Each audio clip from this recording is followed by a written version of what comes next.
Welcome back to another Chronicles of a Worthy Lifestyle, our winter edition, Worthy Women of Winter.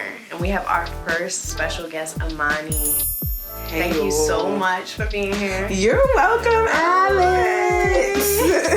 About to dive into so much good stuff. I just want to start off you telling everyone just a little bit about yourself, where you come from, and just briefly about all the things that you do. Okay, I'm Imani Stewart Jackson. I'm a Philadelphia native from uptown. I'm a graduate of the Hampton University. I have on one of my shirts today, so I gotta rep the real HU. Yes. So I help African American women entrepreneurs really get their whole entire business together. Structures, systems, really help them with implementation and really just support them throughout the whole journey. That's what I be doing most of the time when I'm not at E9. Yeah, you do a lot. So we're going to dive into that. Oh, in our podcast? Yeah, I was about to say, I wrote down everything. Okay. I got everything this time. We're talking about everything this time. She has so much that you do. So I want to dive right into everything that you do, and I want to start with Amani Inspires. Okay. Really go into a little bit more detail about what you do with that, how people can reach out to you if they want to get your services. Okay, well, Imani, my actual name means faith. So I put that at the forefront of everything that I do. And really, Imani Inspires is the cultivation of my entrepreneurial journey. I've been in this game for a while and just have never, given up, and have always reinvented myself and have been committed to what the end product was going to be, regardless of how I was going to get to it. And I was fighting Imani Inspires for a minute, but this is my baby, and it's really how I plan to help African American women be great and get the bag. I feel like Black women, we service and we serve everyone, and we burn ourselves out a lot, being that we are amongst the most educated, the highest growing group of entrepreneurs. It's like there's no more of a perfect time than right now than to help my sisters really get it. So that's what Imani Inspires is. So if you are, I don't just help African American women, it's just my specialty. So if you want to see the most magic happen, you're going to see that between me and one of my sisters. But I do help all entrepreneurs. So if you are interested in my services or working with me or just looking for some resources, I have some free resources on my website as well. You can find that at www.imaniinspires.com, and also on the website is the link to the podcast. And I have to just say that Amani has helped Worthy Lifestyle a lot, just in conversations. We're introducing me to things that will make life so much easier for my business. And I think that sometimes people think that we can do it all on our own, but sometimes I don't know what I'm looking for. And I found that you've really specialized in this, and you know what we need to be able to be effective in our business. So I really love that. Oh, so everybody, make sure to reach out to her. I should probably put it on. I don't know who is even trying to talk. They hate you up. Looking for the website notifications. Right. And speaking of Amani Inspires, let's kind of play off of this. What is your inspiration? What is keeping you going and keeping your hand in all these different things? Because you are doing so many different things. So what keeps you going? Okay, well, one, God. And I was about to say that goes without being said, but no, I'm going to tell it. Because everybody doesn't know me, but God really been holding the kid down for a whole almost 30 years at this point. Really just God and keeping God at the forefront, and just even when I get off the beaten path, because people think that Christianity is about being this perfect person when the Bible is like really full of imperfect people. So just always being able to go back to God and just know how to get myself out of stuff.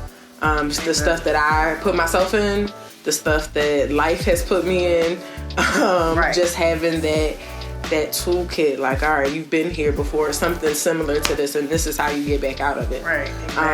So yeah, God keeps me going.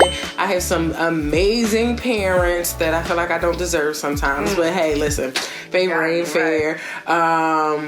I love them dearly. They hold me down, as well as just are great examples of Black family, of serving each other, serving their family, serving their community.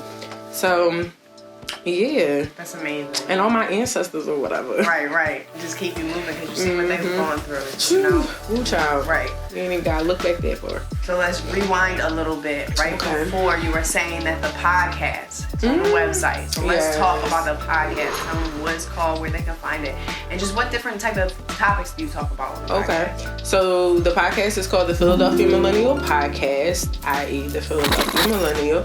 The Philadelphia Millennial. And really, it got birthed from once I graduated from Hampton University and I moved back to Philly. I was in for like a rude awakening. I had been used to being around a certain type of, lack of a better term, like black folks, like social circle doing certain things. And in Philly, it was kind of hard to connect those dots. It was just pockets. You know, Philly doesn't necessarily have like a DC feel, which was kind of what the HBCU experience felt like. And then just realizing that millennials were in a totally different generation than people younger than us, than people, you know, older than us, then just realizing in Philadelphia, the lack of resources for black people, period, for young black people trying to do, you know, good in the community and give back, and for those people that needed the support. So it kind of started off as a blog. 25 in Philadelphia. I started when I was 26. Yes, it's actually still up if you're curious to go back to that chapter of my life. It's actually 25 in Philadelphia.wordpress.com. Oh, I'm gonna check it out. Yes. So it's like 40 articles up there. I gotta, like, you know, sometimes you gotta pat yourself on the back. Sometimes it feels like you haven't gotten that far, but when you look back, you're like, dang, I really have progressed. So it really started off as a blog 4 years ago at this point. And it was good, but it was just like, yeah, people need maybe some audio. People like listening to things on the go. So that's what it birthed, and that's how it was birthed. And I talk about everything. I have guests from real estate agents, hairstylists, people that have started side hustles from their 9-to-5 desk, people that are career consultants, therapists, reverends.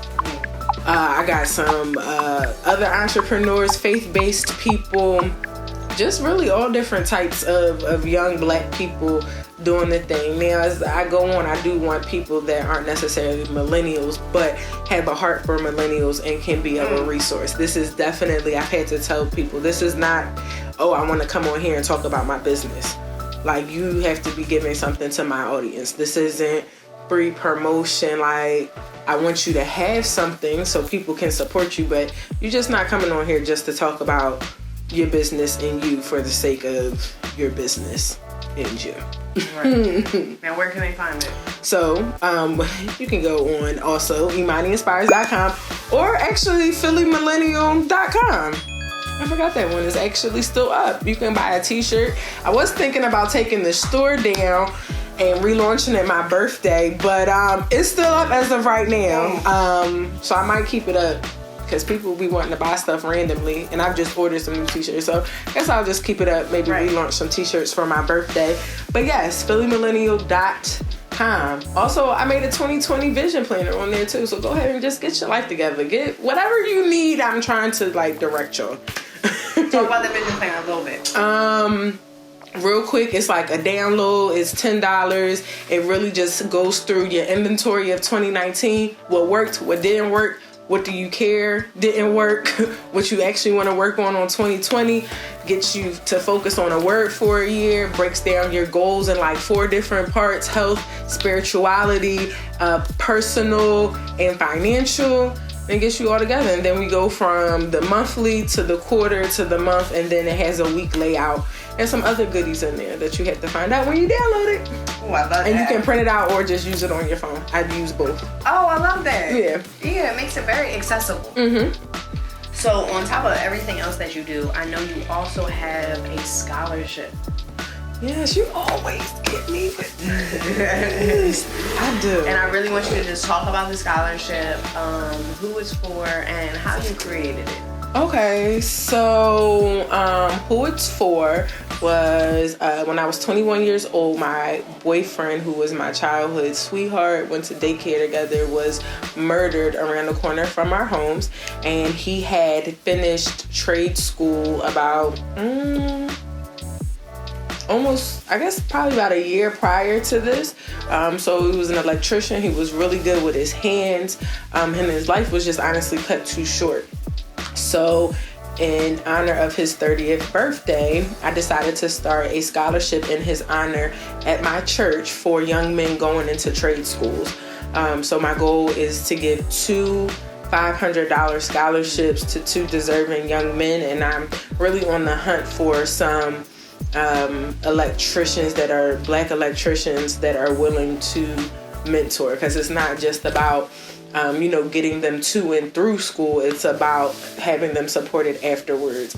And really, like, some people joke with me like, oh, you a trustee at the big old church, you down in the front row. And granted, I am, but I remember my humble beginnings of coming in the E9 right before the sermon started and sneaking up in the balcony, and some of my best ideas and things have been placed on my heart in that balcony. And literally, I had been thinking, like, what can I do for Terrell's 30th, birthday? That's not like a dinner, not just getting everybody together. Not that those things weren't and aren't important, but it was like I wanted to do something that had a little more meaning, that I could kind of corral everybody around his friends and family, my friends and family, just the community that I had built for, like, gun violence has touched a lot of people in Philly. So I was sitting up there one day in the balcony, actually on trustee duty, just sitting, and service had started, and they made the announcement that if you were interested in starting a scholarship at the church, that this was when the interest meeting was coming up. And it just, like, soon as they said it, I just knew in my heart, it was like, that's it. And I was like, this balcony's crazy. So yeah, that's where it came from. That's amazing. So yes, it's called the Terrell Elijah Holcomb Memorial Scholarship. So I have a GoFundMe page set up, and you can find it if you feel so led to donate. I love that. Make sure you guys go over there and donate. That's a great, great cause. Now, your favorite therapist is going to want to explore and talk to you a little bit about that trauma, because that's big. And what's crazy in the city of Philadelphia, I feel like so many of us experience that type of trauma. So going through it, especially at a younger age, how do you feel like it impacted you? What are some things you saw yourself, some symptoms you saw happening? Like, how were you coping, whether it was negative or positive, going through that? And still to this day, how does it impact you? Right. Definitely, I have anxiety because of it. Right. I didn't have anxiety really before this, and I had not had anything traumatic happen to me, but some things close to my family members, and it really didn't affect me. I wouldn't say it didn't affect me, but it didn't have any outwardly effects. But when he was killed, automatically, like, it took my sense of security away from, like, everything. And being that we lived in one of the better parts of the city and it happened, it was just like, well, damn, where can I go? Like, where can I go?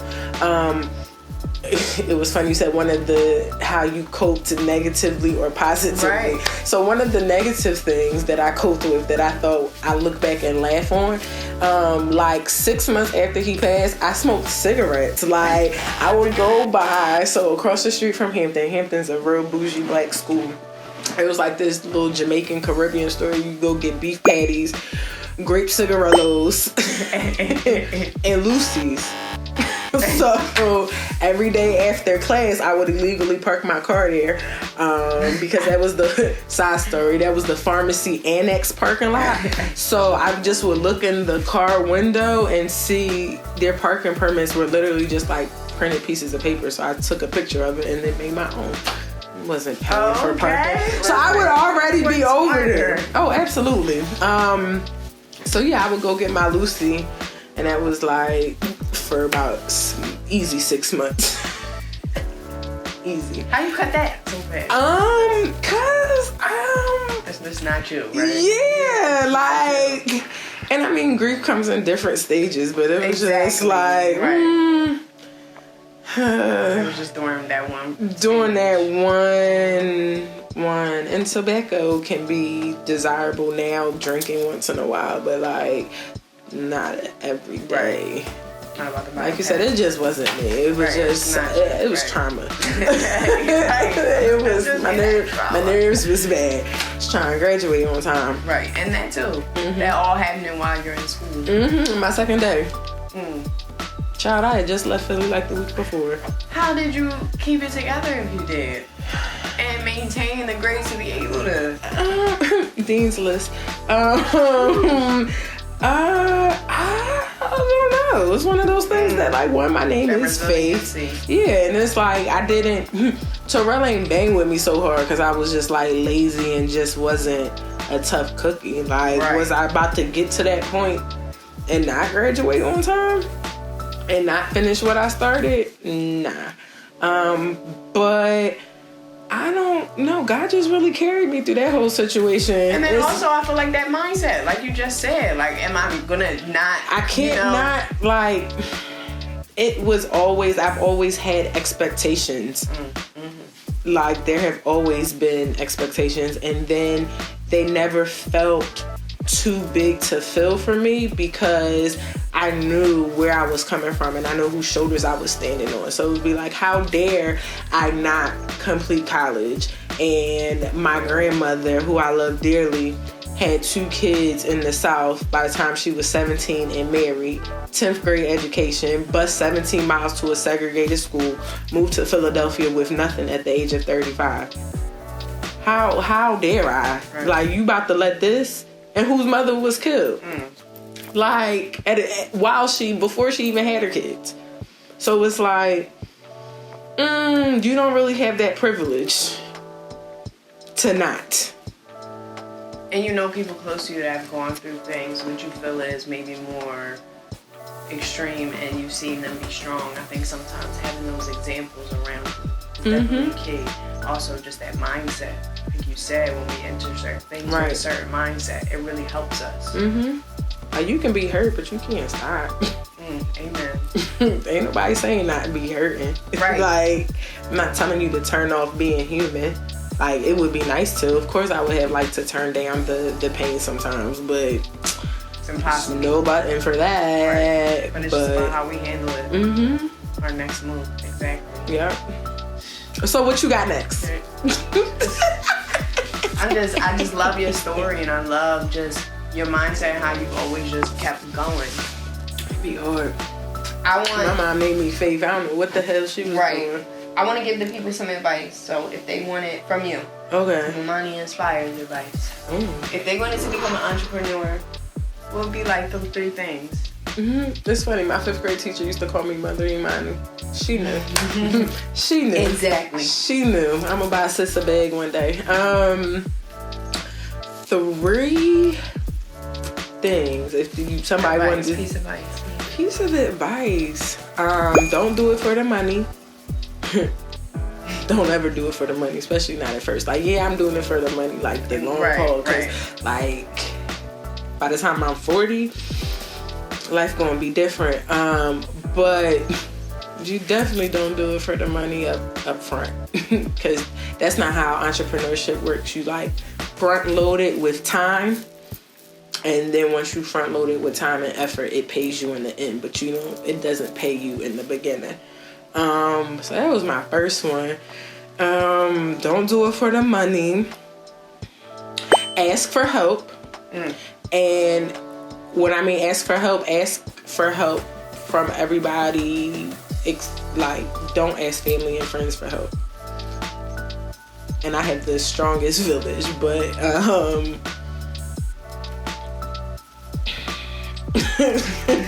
and it's not saying to isolate yourself, but use your discernment when who you're asking for and even telling that you're even having the slightest idea about entrepreneurship.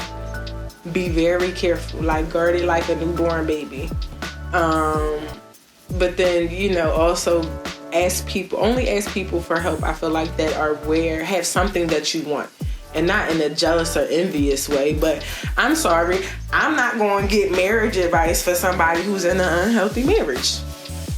I need the people that's been married 25 years and ain't killed each other and still like each other. Because there are people who've been married 25 years but hate each other. So it's like, you gotta ask advice from people that are where you are. Aspire to be. Mm-hmm. Right. And then my third piece of advice is don't do it for the money. Don't ask your friends and family for help with an asterisk. And fail fast and keep going. My girl Maya Elliott said that like entrepreneurship and like successful businesses are built on piles of failures. So if you want some money up front, don't do entrepreneurship. Right. Yes. Honestly. You gotta be determined. Really determined and consistent. You gotta really work at it for a long time. It's not just gonna come. Alright, before I let you go, just let them know your website and where they can find you. You can find me on Instagram and Facebook at Imani Inspires. Imani Inspires, Imani_Inspires, or online at www.imaniinspires.com or thephillymillennial.com. Thank you so much. Thanks, Alex. Can't wait to have you back again. Of course.